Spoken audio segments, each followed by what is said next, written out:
안녕하십니까. 12월 9일 주간 시황을 말씀드리겠습니다.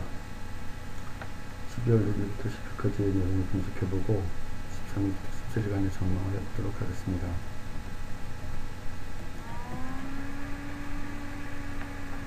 미국이 감세를 논의하는 것에 의해서 미국 달러가 잠시 강세를 보였습니다만 제한적으로 생각이 들고, 유럽의 문제를 해결하기 위해서 독일과 프랑스의 정상들이 열심히 움직이는 모습이 눈에 띄었습니다. 그리고 중국이 경제 안정화 정책을 취하기 위해서 긴축정책을 선택했을 경우에 어떠한 영향이 있는지 다시 한번 확인해 보겠습니다. 그리고 뉴질랜드 달러가 왜 하락했는지 살펴보도록 하겠습니다.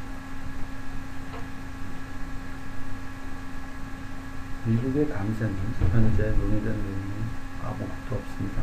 주장의 반대로 위해서 보상이 될 수 있는 상황이지만 전반적인 시장의 분위기는 감세안을 연장할 수밖에 없고, 그로 인해 지난주 미국의 달러는 약간의 강세를 보였습니다. 그 강세는 미국 증시와 채권 수익률 등에 골고루 반영이 되어 아래와 같은 그래프를 볼 수 있을 것 같습니다.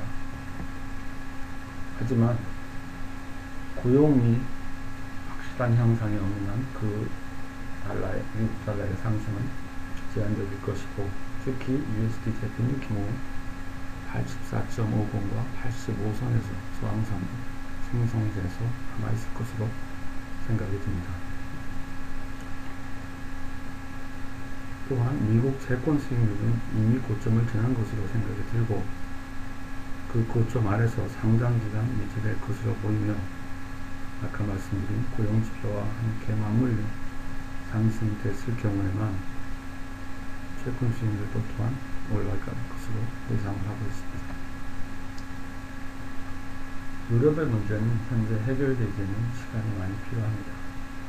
한두 나라가 아니고 여러 나라가 연합되어 있는 상황에 공통적으로 일어나는 문제를 해결하기는 쉽지 않아 보입니다. 하지만 지난주 독일과 프랑스의 정상은 한 목소리를 냈고, 그로 인해 마치 경제적인 연합이 되어 있는 것 같은 느낌으로 움직이는 독일 연합 경우에 어떠한 반응이 나올지는 상당히 기대가 됩니다. 하지만 아직도 아일랜드는 IMF 자금이 필요하다고 하고 있고, 아일랜드를 비롯한 포르투갈, 스페인 등의 유럽 국가들에 대한 문제는 완전한 해결책이 나오기에는 상당한 시간이 걸릴 것으로 생각이 들고, 그로 인해 유로와 USD는 아직까지는 상승으로 가기에는 어려워 보이며 1.3420 이하에서 계속된 거래가 이루어질 것으로 생각되고 있습니다. 다음은 중국이 긴축 정책을 폈을 경우 어떠한 상황이 벌어지는지 살펴보도록 하겠습니다. 중국의 지난달 무역 자료는 예상보다 좋았습니다만, 현재 문제가 되고 있는 부동산 과열 등 해결하기 위해서 만약 긴축 정책을 핀다면 중국으로 수출을 많이 하는 국가, 호주나 캐나다, 뉴질랜드 혹은 금, 은을 수출하는 부분에 대해서 상당한 영향을 받을 것으로 보며, 그로 인한 하락이 지속될 것으로 생각합니다. 하지만 이 하락은 크게 오래가 될 것으로 생각되지는 않고, 다시 상승을 예상해 볼 때 하락에서 상승으로 반전해서 매수 기회가 있을 것으로 보고 있습니다. 현재 미국과 캐나다, 호주와 캐나다 달러의 경우 아래 보시는 그림과 같이 캐나다의 경우는 1.0067선에서 거래가 되고 있고, 호주 달러의 경우에는 0.9910선에서 거래가 되고 있습니다. 이러한 것들은 미국 달러가 약세를 보임에 따라 다시 한번 좋은 매수 찬스가 있을 것으로 생각이 듭니다. 그리고 뉴질랜드 달러는 지난주 뉴질랜드 은행이 상당히 비율표적인 정책을 발표함으로써 하락을 보여주었습니다. 이것은 또한 S&P가 국가 신용등급을 하향 조치한 것에 대한 반응으로도 볼 수 있으며, 현재 뉴질랜드와 USD 달러는 0.7535나 40선에서 텐칸선이 형성이 되어 있고, 22일 혹은 55일 단순 이동 평균선은 0.7590나 0.7600으로 생각할 수 있으며, 100일 단순 이동 평균선을 비롯해서 주요 저항선은 0.7400이나 7410에서 형성될 것으로 생각이 들고, 이것에 대한 피봇은 0.7450으로 보이며, 이 하락은 상당기간 지속될 것으로 생각됩니다.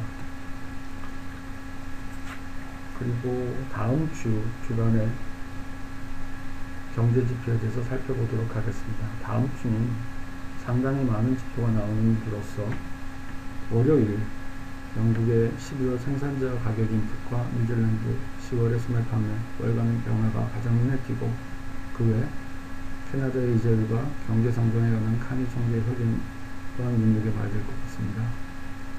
그리고 유럽 중앙은행의 총재 트리셰도 발표를 앞두고 있으므로 이는 유로와 관련돼서 눈에 띕니다.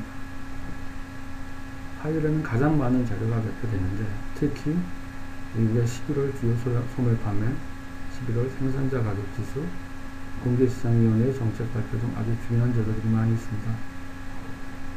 그리고 또한 미국의 이자율도 발표될 예정이기 때문에 눈여겨봐야 되지만, 현재 시장은 기존의 이자율을 그대로 유지할 것으로 예상하고 있습니다. 또한 일본의 3분기 denkan 제조업 지수와 영국의 11월 소비자 가격 지수, 연간 변화율 등도 눈에 띄며, 특히 하루에 많은 자료가 발표되는 상황이기 때문에 연말에 비해서 변동성이 상당히 커질 것으로 생각됩니다. 수요일 또한 중요한 자료가 몇 가지 있습니다. 영국의 실업 지표인 11월 클라이먼트 코어트 변화와 미국의 11월 중요 소비자 가격 지수 월간 변화, 10월 TRC 장기 증권 구매액 등 여러 가지가 있으며, 특히 미국과 영국 호주에서 발표한 자료들도 놓쳐서는 안 돼야 될 것으로 생각됩니다. 그리고 목요일이 가장 중요한 날로 생각이 되는데요. 특히 미국의 실업급여 신청, 건축 허가, 즉 고용과 건설 부분에 대해서 가장 중요한 자료가 발표되면서 영국의 재정정책위원회의 발표, 그리고 스위스의 리버금리 등 아주 시장을 움직일 수 있는 많은 뉴스들이 발표가 됩니다. 스위스의 리버금리의 경우 지난주와 같은 0.25%를 유지할 것으로 생각이 되고 있으며, 이는 스위스 국립은행이 이자율과 관련된 정책을 발표하는 것과 같이 꼭 챙겨 주셔야 될 것 같습니다. 그리고 미국의 필라델피아 연방은행의 제조지수 발표가 있는데, 이것은 경제가 얼마나 건전한지를 보여주는 지표로서 미국의 고용과 투자 생산 등에 영향을 끼치는 것으로 꼭 눈여겨보시길 부탁드립니다. 그리고 금요일에는 독일의 IFO 기업 환경지수가 가장 눈에 띄며, 그 다음 주 호주의 자료를 한번 눈여겨봐 주시면 좋겠습니다. 이상으로 12월 9일 주간 시황을 마치겠습니다. 감사합니다.